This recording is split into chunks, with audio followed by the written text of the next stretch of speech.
Hi guys, welcome back to Series Souls. உங்களில் எத்தனை பேர் இன்னும் ஸ்கூல் லைஃப் அண்ட் அதில் மட்டும் வர்ற அழகான ஃபர்ஸ்ட் லவ்வை இன்னும் நினச்சிட்டு ஃபீல் பண்ணிட்டு இருக்கீங்க? சொல்லுங்க பார்ப்போம். உங்களுக்கான கொரியன் சீரீஸ் தான் இப்போ நியூவா தமிழ் டப்பில் ரிலீஸ் ஆகிருக்கு. அதை பற்றின ஷார்ட் ரிவ்யூ தான் இன்னைக்கு இந்த வீடியோவில் பார்க்க போகிறோம். அதுக்கு முன்னாடி நீங்கள் நம்ம சேனலுக்கு புதுசாக இருந்தால் மறக்காமல் சப்ஸ்கிரைப் பண்ணி வச்சுக்கோங்க. அப்போ தான் புதுசாக தமிழ் டப்பில் வர்ற கொரியன் சைனீஸ் சீரீஸ் பற்றின அப்டேட்ஸ் ஆன் டைமில் வரும். இப்போ வாங்க வீடியோக்குள்ளே போகலாம். லைவ் ஆன் 2020 ரிலீஸ் ஆன ஒரு school life, romance, comedy, friendship, அப்புறம் கொஞ்சம் மிஸ்ட்ரி சேர்ந்த மாதிரியான கொரியன் சீரீஸ். டோட்டலா 8 எபிசோட்ஸ் இருக்கு. ரன் டைம் பாத்தீங்கன்னா 1 ஹவர்க்குள்ள வரும். ரேட்டிங் பாத்தீங்கன்னா IMDbல 7.2வும் மை டிராமா லிஸ்ட்ல 8.1 ரேட்டிங்ஸும் இருக்கு. இப்ப வாங்க இந்த சீரீஸோட ஒன்லைனை பாத்திரலாம். நம்ம ஹீரோயின் பாத்தீங்கன்னா ஹை சொசைட்டியை சேர்ந்த ரொம்ப அழகான பொண்ணா இருக்காங்க. இதனாலே அவங்க சோஷியல் மீடியால ரொம்ப பாப்புலர் ஆயிராங்க. நம்ம ஹீரோயினுக்கு பாஸ்ட்ல சொல்ல முடியாத ஒரு சீக்ரெட் இருக்கு.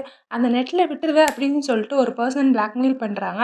அந்த பர்சன் அவங்க ஸ்கூல்ல இருக்க எஃப்எம் ரேடியோ கிளப்ல தான் இருக்காங்க அப்படின்றத கண்டுபிடிச்சு நம்ம ஹீரோயின் அந்த ரேடியோ கிளப்ல ஜாயின் பண்றாங்க. ரேடியோ கிளப்ல ஜாயின் பண்ண பிறகுதான் நம்ம ஹீரோவை மீட் பண்றாங்க. நம்ம ஹீரோ ரொம்ப அப்பாவியான பர்சனா இருக்காரு. நம்ம ஹீரோயின் ரேடியோ கிளப்ல ஜாயின் பண்ண பிறகு அவங்க அந்த பர்சனை கண்டுபிடிச்சாங்களா இல்லையா, ஹீரோவுக்கும் ஹீரோயினுக்கும் எப்படி ரொமான்ஸ் போகுது, அண்ட் இந்த டிராமால ரொம்ப ஃப்ரெண்ட்ஷிப்க்கு இம்பார்ட்டன்ஸ் கொடுத்து நல்லாவே எடுத்திருப்பாங்க. இந்த சீரீஸ் ஒரு மஸ்ட் வாட்ச் சீரீஸ் தான் சொல்லுவேன். இப்போ இந்த சீரீஸ் MX பிளேயர்லயும் அமேசான் மினி டிவிலையும் ஸ்ட்ரீம் ஆயிட்டு இருக்கு. மறக்காம பாத்துருங்க. நீங்க இந்த சீரீஸ் ஏற்கனவே பாத்துருந்தீங்கன்னா கமெண்ட் செக்ஷன்ல சொல்லுங்க. இனிமேல் தான் பார்க்க போறீங்கனாலும் கமெண்ட் செக்ஷன்ல சொல்லிருங்க. நெக்ஸ்ட் வீடியோல மீட் பண்ணலாம். until then bye from Series souls.